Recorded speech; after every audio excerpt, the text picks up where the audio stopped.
Hello! Today we're going to take a look at Those Dark Places, which, as the title cover page here says, industrial science fiction role-playing. So, this book evokes the Alien movie. That's where the industrial science fiction side of it comes, as aliens as well, where that encompasses a colony being set up. Also, it brings to mind Outland, if you remember that one. That's quite an older film. But in that one, that was on a mining operation as well, set in space. And that's what they're aiming for with this role-playing game. Now, I've mentioned those films, but this game is not based on any of those IPs, but it does encompass that feel. The games are all about horror. They're about feeling enclosed, oppressed, being compressed even. You're in a dank, miserable industrial environment. You're probably 6 months from retirement and you haven't got a penny to your name. You're just little people stuck in the big machine of some industry, stuck on some far world or on some far spaceship. And that's what they're trying to evoke here. Let's try and jump to page 4. So this is the first piece of artwork within the game, and there is Jones the cat from the film Alien. At least that's what they're evoking, I think, sitting on a space helmet. Space suit helmet? Yeah, possibly. So you can really see what they're trying to go for. But let's jump forward again. Let's go to page 9 this time.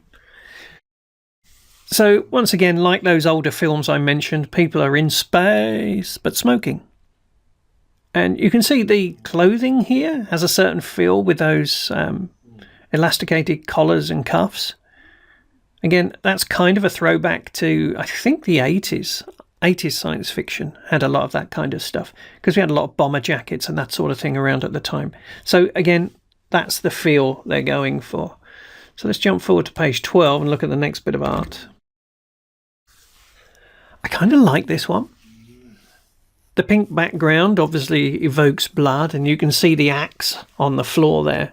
Looks like it's been used for something downright nasty. Somebody's lost their glasses, coffee's knocked over, the computer thing's lying on the floor on its side. And yet somebody's resting peacefully in some cryo unit. It really tells a story. Is this person a survivor and they've dived into that at the end? Or don't they know what's happening outside? Have they never woken up? I think it's quite fascinating. And again, it's industrial. It's definitely science fiction. And it evokes that horror vibe. Okay, so let's step to the next page. Okay, here's a negative, I think. They've taken, or the authors have taken the idea of treating you as though you're a person going to work on some space station. And so the presentation of the rules themselves are buried deep inside this text. They take the idea that you're going to be going onto a spaceship or a station, so you need to go through some holographic training. And so there's this light-hearted sort of jovial presentation, but it has the side effect of burying the rules system themselves inside the text, which is it's a fun, interesting read, but it doesn't help you look up anything. If you want to check, how does this work? How does that work? You can't just jump back into the rules and read it because it's all buried in this prose. So let's try the next page. Fortunately, I should add, it's going to talk about attributes now. Fortunately, the system itself is really quite simple. And once you've had it explained to you, you can just look at a character sheet and everything comes, it's easy to remember. There's not a lot of rules here. So despite them having this mixed rules and prose thing, it's not too bad a problem. Although in more complex games, that does become a real problem. So here we've got another bit of artwork, and again you can see it. I mentioned earlier about being 6 months from retirement. You can see we've got old fogies in space here. Somebody who's almost as old as me. Again, everybody's smoking in this game, so it's definitely evoking an unclean. Unclean. That sounds a bit dodgy, but there's really two types of science fiction. There's Star Wars, which I always refer to as clean science fiction because all the corridors are clean, all the work surfaces are clean and clear, and there's dirty science fiction, and that's things like Alien and Outland, where they're real places that are lived in. You know, there's dirty coffee cups sitting around, there's rings on the consoles, there's dirt that needs to be swept off the chairs, and that's what they're going for here, and hence that's why everybody's smoking. It's creating an atmosphere. Okay, so let's jump to the next page. Okay, and this is where we start to get into the rules, but you can see there's no clear rule laid out here. They've got a lot of prose, but the basic idea is if you're going to try and achieve something, you roll a die, a standard six-sided die, and you're looking excuse me, you're looking to get 8 or more for a success. If you get a 7, you get a success, but something else happens. So you roll the die, you select which of your attributes also applies, you add that to the result, and you look at what your role is on the space station, and depending on if it's your primary role, you get an additional +2, or if it's your secondary role on the space station, you get +1. Okay, so let's jump forward another page. Okay, now all the artwork in this book sort of it looks like it's done by the same person, or they're all following the same game plan. It's kind of minimalist. There's no detail in the foreground here, nothing above the character either, nothing appearing on the screen. So it's very nice. It lets you imagine what you want to put on there. Is this guy in danger of imminent impact, or is he just coming in for a standard landing? It doesn't matter. But again, I like the fact that he's wearing gloves in the spaceship. That, again, pulls over the idea that this is an industrial thing. So he probably nips out into the back, into the cargo area, and uses a spade to unload the coal. You know, it's that kind of feel. So that's page 18. Let's jump forward to page 23 again. Jump, jump, jump. Now here we get into some interesting ideas. That not all dangers are aliens jumping out of people's chests. Not all dangers are massive swarms of aliens coming in. It can just be a bad person. So it looks like here we've got somebody sheltering under a desk with a pistol, and somebody with what I'm guessing is a shotgun with a torch coming looking for them. Now, have they been infected by something? Has it turned them mad? Don't know, but I do find it rather amusing that on the desktop itself it says know your exits, and here he is hiding under a desk rather than getting out. Let's jump forward again, page 25. Damage. When you get hurt, you may be able to read it in the prose here, but you take the damage away from your strength. When that goes down to 0, you're out. That's about it, really.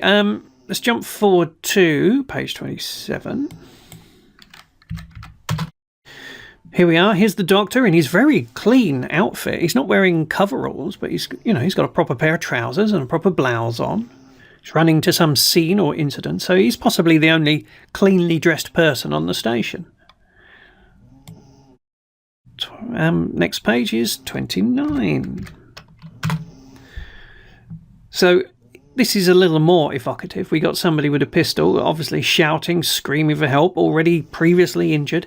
And there's this mysterious person, highlighted in red here, with ominous-looking rubber gloves on, coming towards them. Now, are they controlled by an alien? Has their chest split open and revealed a giant mouth of teeth? Don't know. It's again, I love the very two-tone nature of it. It's very evocative. And again, this is something you could show to players if you want to get them into the mood. So let's jump forward to page 30. Pressure. Pressure is a mechanic within the system. When things start getting difficult, when your character comes under pressure, you'll make a pressure roll. You have a pressure stat. As you fail your rolls, pressure goes up. The pressure leads to what they call episodes. And an episode could be anything from mild shock, you can't do anything for a bit, through to you're driven insanely violent. So keeping your pressure down is quite important.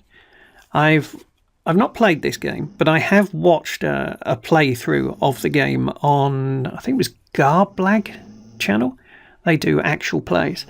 And it was fascinating to see the GM there. He kept throwing pressure rolls at the players to make them really feel the pressure, strangely enough. But that's what it's for. Let's go forward to page 47. Okay, so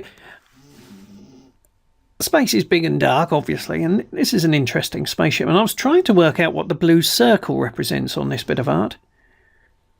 I thought maybe it was an engine bloom, from whatever drive it was, but then there's shapes in it, which makes me think it's supposed to be a planet. But if it's supposed to be a planet, how come I can see stars through it? Or whatever this white detritus is. Maybe they're not stars, but I got the impression it was. The slight blue background there as well. Definitely makes it look like it's supposed to be a star field. But nonetheless, so let's have a look at another bit of art. Let's jump to page 40. And we've got what I think of as a little space tug. Seems very odd to see cables dragging behind when there's no wind resistance here in space.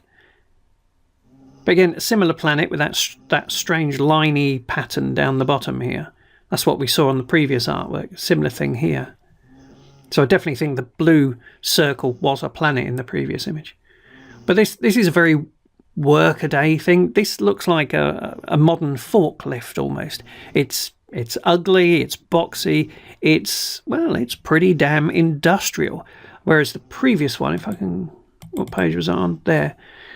This looks much more like something you'd see in everyday space scenarios, It's even got wings on it. So, I don't know. I kind of prefer this look because this is more what the game is trying to evoke. If it's a space-going thing, make it hard as nails. Make it a box. Make it unpleasant to look at. And I think that's much more in keeping with this type of game. Page 44 is another bit of art which I found interesting. So here we've got somebody who's tethered to a space station or a spaceship, but look, they've lost their tools. For some reason, they went out there, they tethered themselves, but didn't tether their tools. I don't quite understand why you wouldn't tether your tools, but they're as good as gone now. Never going to get those back. But again, it evokes what this game's about. It's about the mishap. It's about the unpleasant. It's about things going wrong and you just dealing with that shit. And this evokes that very well, I think. I love the darker shades in it as well. So from 44, for some reason I've marked down page 54, but not why. Okay, it's just another piece of art. I computers like this back in the 90s. Sorry, I don't know that one. Shut up, Alexa. I remember them being this clunky. These were called portables. There used to be a box lid that'd snap on the front of it with a carrying handle. It's even got disk drives in it. Floppy disk drives. Amazing. Again, showing that out in the distant void, not everyone's got the latest computer. They've got rugged hardware that can be fixed, that can be repaired, can be used for decades, you know. That's the idea behind this anyway. So from 54 we go to 58, which has another piece of art on it, I believe. Yeah, here we go. So a couple of people working hard to close a bulkhead. Not quite sure what it's a bulkhead of. It looks like it's a safe or some very thick wall. What kind of bulkhead would need a door that thick in it? That suggests the bulkhead itself is tremendously thick. So what kind of pressures are they dealing with? Or what kind of beasties need to be kept out, or kept in for that matter? I don't know, but it's kind of interesting. But again, the colours here make it all look and feel too clean. for my liking. The smoke around the bottom is okay, but I kind of wish the artist had made it a bit dirtier looking, a bit grubbier. Right, so let's go to 61. It's another interesting piece of artwork. So we've got somebody who's wearing what looks like a flight helmet of some sort, pistol. They're highlighted in a torch beam, and there's what looks like a bullet hole in the pipe behind them. So definitely something bad going on here. I do wonder if this is supposed to be security personnel. Okay, let's move on. So from 61, a huge leap on to 65. Now some poor fellow's been sent outside, hasn't he? I heard something outside, said the manager. Why don't you go out and have a look?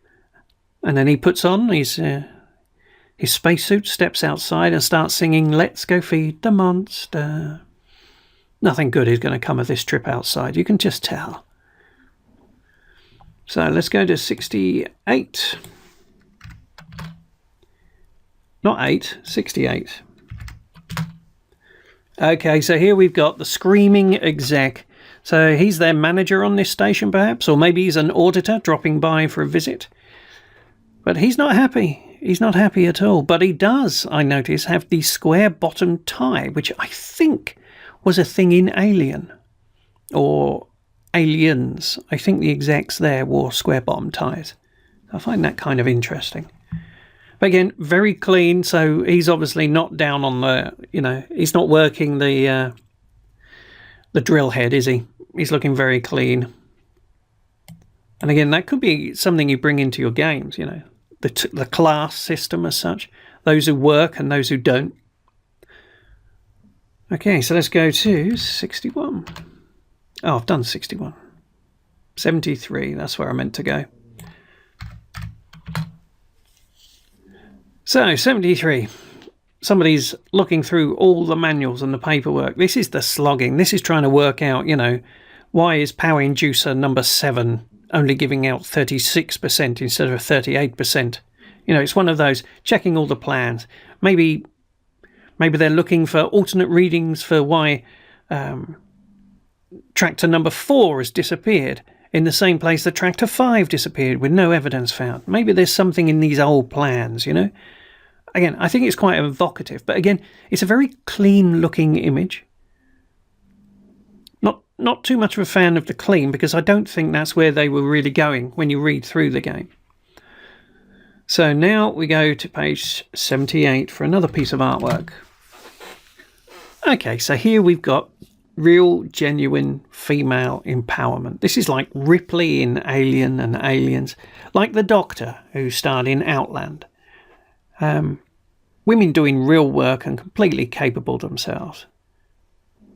I like this, just getting down and doing it. There's not this. You can see this person's got an injury on them, so the character themselves is not some Mary Sue who's immune to all problems or whatever. She can deal with it. And she's out there, she's in this grubby, dead-end job, but she's getting on with it. Okay, so let's jump to page 81, which I think has a spaceship on it.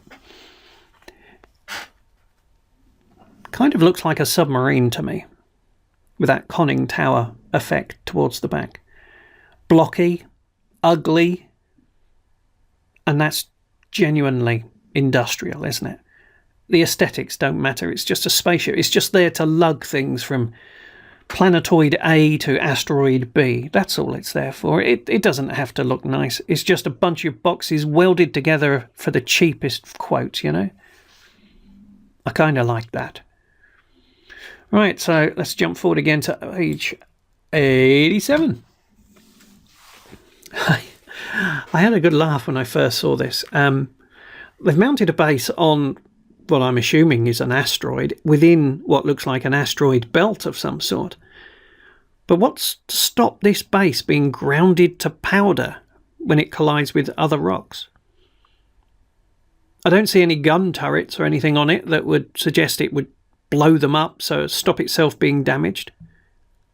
It just looks like a very vulnerable thing. There's no atmosphere to give it any protection from micrometeorites either. Yet we've got domes, And the domes kind of suggest there's a kind of gravity, but the gravity would be so close to nil on such a little rock. The whole thing doesn't really kind of make sense to me. Anyway, let's move on. I can't really add to that. It just doesn't make sense to me. Okay, let's jump to page 90. Okay, now, two little ships here, one heading up towards the other. And there's a theme here with spaceships. If you want your spaceship to look mean and capable, make it look like a weapon. You'll see this, like the Sulaco in Aliens, look like a gun. It looked like a rifle, a long arm of some sort, with lots of stuff thrown onto it, you know, like an advanced smart rifle, perhaps. And we've got this here with the ship at the bottom. So the front of this ship kind of looks like the barrel of a pistol, maybe. Kind of Glockish. And then look at this over here with this tank beneath it. It's giving it very much a flamethrower look. So I tend to think that they were aiming to make these spaceships look like weapons. And I say it's a good policy. It's a great way to make your spaceships. I think it just makes them look interesting to the gun nerds. But it works. So let's jump forward to 95. 95, yes. Okay, so we're in the office again. And look at that. A keyboard and an old cathode ray tube type display. As much as I admire the rugged old style look, I do wonder if a CRT, which is a large glass bulb, is really the sort of thing you'd want to ship out to these sort of remote locations.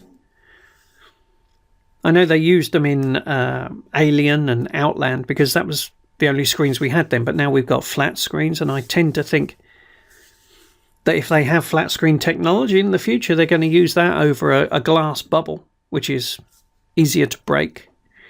But then again, who knows what technological breakthroughs will be made? Maybe they can make those tubes not out of glass. Maybe they can make them up with a 3D printer, or maybe they can just blow up a bubble and flatten it out of plastic. Maybe it's a really easy thing to do and replace.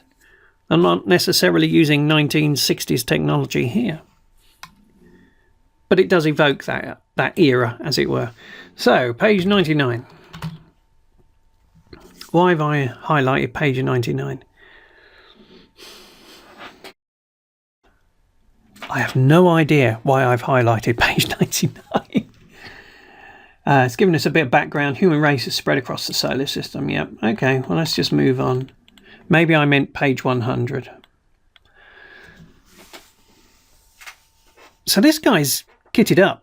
Helmet, long arm, at least a carbine, and looks like an armoured outfit of some sort. He's come to fix a problem, you know? I don't know what kind of a place he's on. If it's a remote outpost, pretty odd that they've got this kind of heavy gear. What they must expect, I don't know, maybe their employees to revolt or something? Is this how they put down emerging unions? Do they bring out the guns? It's the old question, isn't it, as in Aliens and the colonial marines. Why have you got colonial marines when there was no life out there? Mind you, they did talk about going on bug hunts, so there was some kind of life out there. But there you go. So we can have military types within the game. Again, he's looking very clean, though. That must be his dress uniform, I guess. So let's jump to 105. Okay, so this is a good one. Again, showing a slightly older gentleman by the looks of it.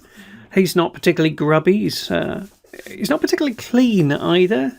You know, he looks very relaxed. He's not smart. He's not wearing an ironed uniform kind of thing. And again, I think this, especially with that stripy background, it evokes the industrial, horrible place to work kind of a feel, you know. Okay, and now let's jump to 124, which will be our last jump. Say hello to a character sheet. There are 2 pages to this, actually, but this is the main one. Obviously, your name and description, your stats, which you'll be marking boxes off across there, and your crew position down the bottom. You see there's 2 columns. You have a primary position and a secondary position. When you're trying to achieve skills, as I mentioned earlier, if you're trying to do accomplish an objective, you'll make a die roll. You'll add to that whichever of your stats applies. So if you're trying to hack a computer, you might add your education. And then your crew positions come in. If whatever you're doing is a factor of your primary role on this station, then you get to add +2. If it's a factor of your secondary role, you get to add +1 to that die roll. Not sure if I mentioned success, or maybe I should. If you get 8 or more on your die roll, that's success. If you get I did say this. If you get 7, then it's a success, but if you get less than that, then it's a complete failure. And you can also vary that 8+ concept, depending on how difficult the task is. And that's up to your referee. So let's just skip to the next page. Okay, so here you can see the bonus you get from dealing with pressure, what your current pressure level is, and then you've got like notes section and a history of what episodes you've been in. And obviously down the bottom, the time until you retire, because nothing's better than getting the hell out of this place.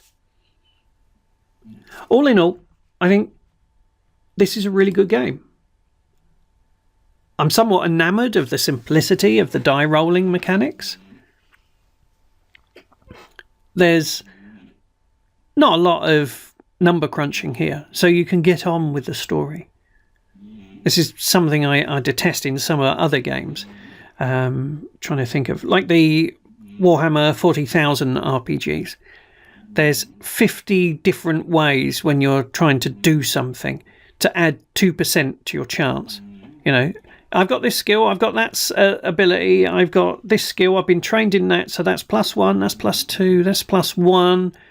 There's a lot of that silliness, which means you're playing a game with the rules as opposed to playing the game. And here, despite how they've written it to hide the rules themselves could probably fit on 1.5 pages. And it's a 129-page book. But it is an interesting read. And so once through this book, you probably won't have to read through it again. But do use the artwork. Show that to your players. I think it's very evocative. Especially if you could sit down and watch Outland or Alien before you go to this session. I think you'd have a really good game. Anyway, those dark places. See you next time.